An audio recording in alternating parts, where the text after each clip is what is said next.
என்ஐஏவும் என்டிகேவும் சேர்ந்து செய்த ஒரு கூட்டு கவன நாடகம் இது.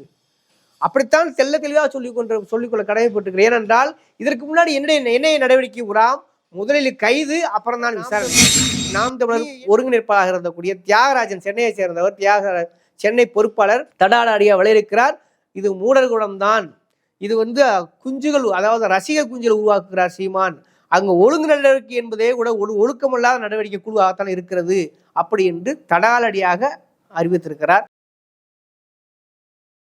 விழுந்து கொண்டிருக்கிற நாம் தமிழருடைய இமேஜை தூக்கி நிறுத்துவது, ஒன்று பிஜேபிக்கும் அவர்களுக்கும் சம்பந்தம் இல்லை என்று நிறுவுவது, பேரளவில் என்ஐஏ போய் அங்கே ரைடு செய்வது, அதுவும் சீமான வீட்டுக்கு செல்லாமல் அல்லுசிலா இருக்கிற அல்லக்கையா இருக்கக்கூடிய ஒரு மஞ்சப்பொடி மாமாவாக இருக்கக்கூடிய ஒரு புரோக்கர் பாய் வீட்டுக்கு போய் நீங்க ரைடு பண்றீங்கன்னா அப்போ இது எவ்வளவு பெரிய நாடகம். இப்போ என்ன பண்ணீங்க? நீங்க போய் 2 புத்தகத்தை தூக்கிட்டு வந்தார்களாம். சாட்டை மணி காரி தூப்புறான்.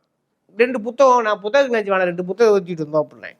அப்ப என்ஐஏ பிம்பம் இங்க என்னவா இருக்கிறது? பழைய விடுதலை புலிகளோடமோ அல்லது விடுதலை புலி ஆதரவாளர்களோ நாம் தமிழர் கட்சி பணம் வாங்குவது உலகிருந்த.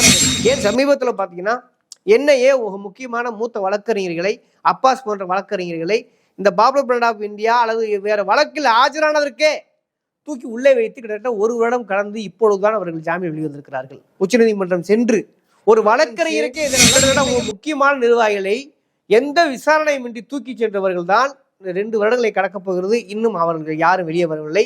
அந்த இயக்கமும் தடை செய்யப்பட்டிருக்கிறது. முஸ்லிம்கள் மீது என்ஐஏயோட நடவடிக்கை எவ்வளவு காத்திரமா இருக்கிறது.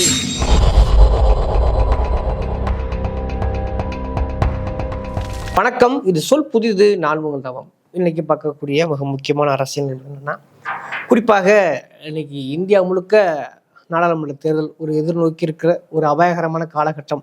அபாயகரமான காலகட்டம் சொல்வதற்கு பல்வேறு அர்த்தங்கள் இருக்கிறது.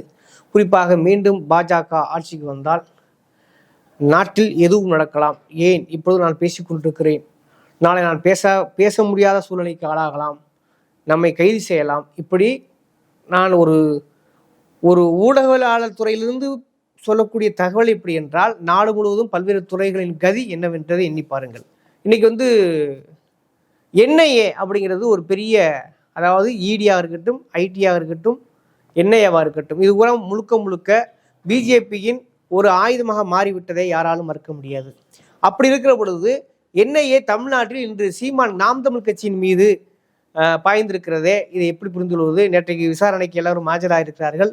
அது உண்மையிலேயே அப்படி என்றால் நாம் தமிழ் கட்சி அவ்வளவு யோக்கியமான கட்சியா? நாம் தமிழ் கட்சியில் பிஜேபி பீட்டி சொன்னீங்களே, அந்த உருட்டெல்லாம் எவ்வளவு என்ன மாதிரி ஆயிடுச்சு அப்படிங்கிறதை பேசுவதை பார்க்க முடிகிறது. உண்மையில் இது என்ன நடக்கிறது என்பதை பேசுவதுதான் நம்மளுடைய மிக முக்கியமான நோக்கம். வாருங்கள், அதை தொடர்ந்து பேசுவோம்.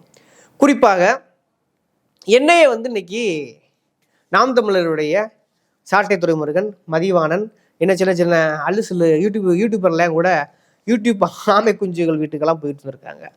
ஏன்னா இது இப்படி ஒரு திடீர்னு ஒரு பில்டப் தராங்களே, உண்மையா பொய்யா அப்படின்னு ஆராய்ச்சி பண்ணோம்னாக்க இதுக்கு முன்னாடி ஒரு மிகப்பெரிய அரசியல் இருக்கிறது, திசை திருப்பக்கூடிய அரசியல் இருக்கிறது. ஏனென்றால் நாம் தமிழ் கும்பல்கள், அதாவது குறிப்பாக அந்த தம்பிகளை தவிர்த்து விட்டு அந்த நிர்வாகிகள் சீமானவர்கள் விட்ட யாருமே 100% யோக்கியம் இல்லை என்பதை நாம் தொடர்ந்து தோல்வித்து கொண்டிருக்கிறோம். இந்த என்ஐஏ விஷயத்துக்கு கூட பார்த்தீங்கன்னாக்க இது ஒரு கபட நாடகம். உறுதியாக சொல்கிறேன், இது ஒரு கபட நாடகம். ஏன் அப்படி என்ன ஆதாரம் அப்படின்னா, அதுக்கு ஆதாரங்கள் நிறைய இருக்கிறது. இதுக்கு முன்னாடி நடந்த வரலாற்று நிகழ்வுகளே அதுக்கு நல்ல உதாரணமாக சொல்ல முடியும். உதாரணத்துக்கு பாப்புலர் ஃப்ரண்ட் ஆஃப் இந்தியாவை தடை செஞ்சாங்க. அங்கே என்ஐஏ சோதனை நடந்தது. என்ன நடந்துச்சு? கிட்டத்தட்ட முக்கியமான நிர்வாகிகளை எந்த விசாரணையுமின்றி தூக்கி சென்றவர்கள் தான் 2 வருடங்களை கடக்கப் போகிறது. இன்னும் அவர்கள் யாரும் வெளியே வரவில்லை. அந்த இயக்கமும் தடை செய்யப்பட்டிருக்கிறது. முஸ்லிம்கள் மீது என்ஐஏயோட நடவடிக்கை எவ்வளவு காத்திரமாக இருக்கிறது, எவ்வளவு உண்மையாக இருக்கிறது, அதாவது அவர்கள் நினைச்சக்கூடிய அரசியலை எப்படியெல்லாம் செய்கிறார்கள் என்பதை பட்டவர்த்தனமாக பார்க்க முடிகிறது. ஏன் சமீபத்தில் பார்த்தீங்கன்னா என்ஐஏ முக்கியமான மூத்த வழக்கறிஞர்களை, அப்பாஸ் போன்ற வழக்கறிஞர்களை இந்த பாப்புலர் ஃப்ரண்ட் ஆஃப் இந்தியா அல்லது வேற வழக்கில் ஆஜரானதற்கே தூக்கி உள்ளே வைத்து கிட்டத்தட்ட 1 வருடம் கடந்து இப்பொழுதுதான் அவர்கள் ஜாமீன் வெளிவந்திருக்கிறார்கள். உச்சநீதிமன்றம் சென்று ஒரு வழக்கறிஞருக்கே என்ஐஏ என்பது இவ்வளவு காத்திரமாக அவர்களை கைது செய்கிறது. அப்படி இருக்கிற பட்சத்தில் இப்போ என்ஐஏ என்ன பண்ணீங்க? நீங்க போய் 2 புத்தகத்தை தூக்கிட்டு வந்தார்களாம். சாட்டை மணி காரி தூப்புறான். 2 புத்தகம், நான் புத்தகத்துக்கு நினைச்சு வேணாம், 2 புத்தகம் தூக்கிட்டு வந்தோம் அப்படின்னேன். அப்ப என்ஐஏ பிம்பம் இங்கு என்னவா இருக்கிறது? பழைய விடுதலை புலிகளிடமோ அல்லது விடுதலை புலி ஆதரவாளர்களோ நாம் தமிழர் கட்சி பணம் வாங்குவது உலகறிந்த ரகசியம். இதை சொல்லி தெரிய வேண்டிய அவசியம் இல்லை. எவ்வளவோ ஆதாரங்கள் இருக்கும். அப்படி இருக்கும்போது நீ என்ன பண்ண? கைது பண்ணி உள்ள வச்சியா? உண்மையே சொல்ல வேண்டுமானால் நீ உண்மையிலே என்ன ரைடு பண்ணினாக்க நாம் தமிழ் கட்சியில் உள்ள ஆதாரங்கள் எக்கச்சக்கமாக இருக்கிறது. பல்வேறு பழைய விடுதலை புலிகளே வாக்குமூலம் கொடுத்திருக்கிறார்கள். அப்ப இருக்கிற பட்சத்துல உண்மையாக இருக்கும் பட்சத்தில், ஏனென்றால் இவர்கள் உண்மையை விடுதலை நாம் தமிழ் கட்சி நம்பி நாசமாக போன ஈழ ஆதரவாளர்கள் நிறைய. அவங்க நம்புறாங்க. ஆனா இவர்கள் போலியா இருக்கிறார்கள். அதுல மாற்றுக்கிறது கிடையாது. சீமான அதை ஒரு பிழைப்புக்காக முழுசா 100% பயன்படுத்தி கொண்டிருக்கிறார். அது யாருக்கும் எல்லாருக்கும் தெரிஞ்ச விஷயம் தான். அப்படி இருந்தாலும் பணம் வாங்குவது உறுதிதானே. அப்ப என்ன பண்ண உண்மையா தூக்கி உள்ள வச்சிருக்கணும் இல்லையா? எந்த ஒரு இதுல இல்லாம இருக்கு. அப்ப நீங்க என்ன பண்றீங்க? ஒரே நேரத்தில் ஒரே கல்லில் 2 மாங்காய் சொல்லுவாங்கல்ல, அதே மாதிரியா என்ன? அதாவது நாம் தமிழ் கட்சி பிஜேபியோட பி டீம் தாங்கிற அந்த கள்ள நாடகத்தை மேற்கொண்டு என்னன்னா உறுதிப்படுத்துறாங்க. அதாவது நாங்க வந்து அதாவது விழுந்து கொண்டிருக்கிற நாம் தமிழருடைய இமேஜை தூக்கி நிறுத்துவது, ஒன்று பிஜேபிக்கும் அவர்களுக்கும் சம்பந்தம் இல்லை என்று நிறுவுவது, பேரளவில் என்ஐஏ போய் அங்கே ரைடு செய்வது, அதுவும் சீமான வீட்டுக்கு செல்லாமல் அல்லுசிலா இருக்கிற அல்லக்கையா இருக்கக்கூடிய ஒரு மஞ்சப்பொடி மாமாவாக இருக்கக்கூடிய ஒரு புரோக்கர் பாய் வீட்டுக்கு போய் நீங்கள் ரைடு பண்ணுறீங்கன்னா அப்போ இது எவ்வளோ பெரிய நாடகம்? இதை வந்து தமிழர்கள் நம்புவார்களா? அரசியல் சித்தாந்தமும் அதாவது கண்ணாலேயே பார்த்த உடனே இவை சங்கின்னு கண்டுபிடிக்கக்கூடிய தமிழர்களுக்கு இது சாதாரண விஷயமே. அப்ப இது வந்து என்ன என்பது திட்டமிடப்பட்ட முன்கூட்டி முடிவு செய்யப்பட்ட ஒரு கபட நாடகம் தானே தவிர என்னையே இவர்கள் மீது உண்மையான நடவடிக்கை எடுக்கவில்லை. அது இன்னொரு விஷயம், நான் ஏன் சாட்டை துருமன் மூலம் மட்டும் போறேன்னா, ஆல்ரெடி அங்க வந்து பாத்தீங்கன்னாக்கா சீமானுக்கும் சாட்டை துருமனுக்கும் ஒரு உட்கட்சி போரை நடந்து கொண்டிருக்கிறது. கட்சி உனக்கா எனக்கான அடிச்சுக்கிட்டு நாடுறானுங்க.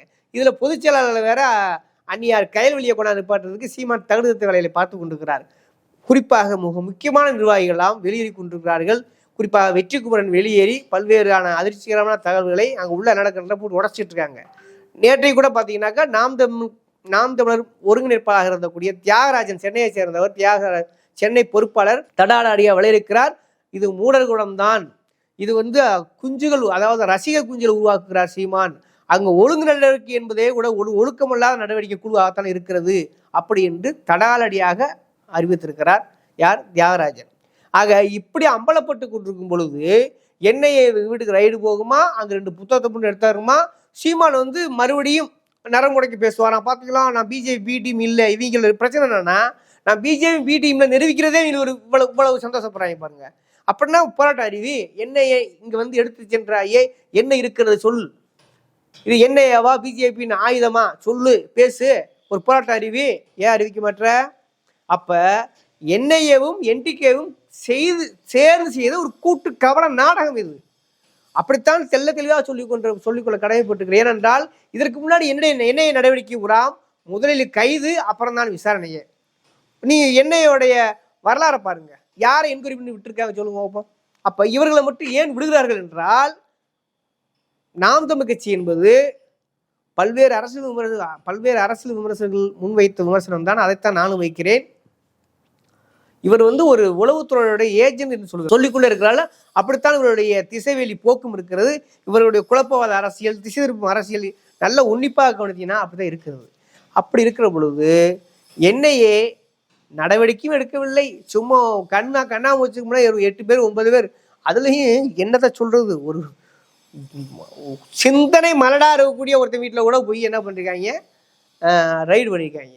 அது ஒரு யூடியூபர்னா என்ன அப்படின்னா நம்ம என்னத்தை சொல்றது? ஆக இது ஒரு கபட நாடகம், இது ஒரு திட்டமிட்ட ஸ்கிரிப்ட். அதற்கு வந்து சரியாக யார் நாயன வாசித்துக் கொண்டிருக்கிறார்? மறுபடியும் சீமான். அல்லது எண்ணெயை பயன்படுத்தி குறைஞ்சபட்சம் சாட்டையை மிரட்டுகிறாரா சீமான் என்கிற ஒரு சந்தேகமும் எழுந்து கொண்டிருக்கிறது.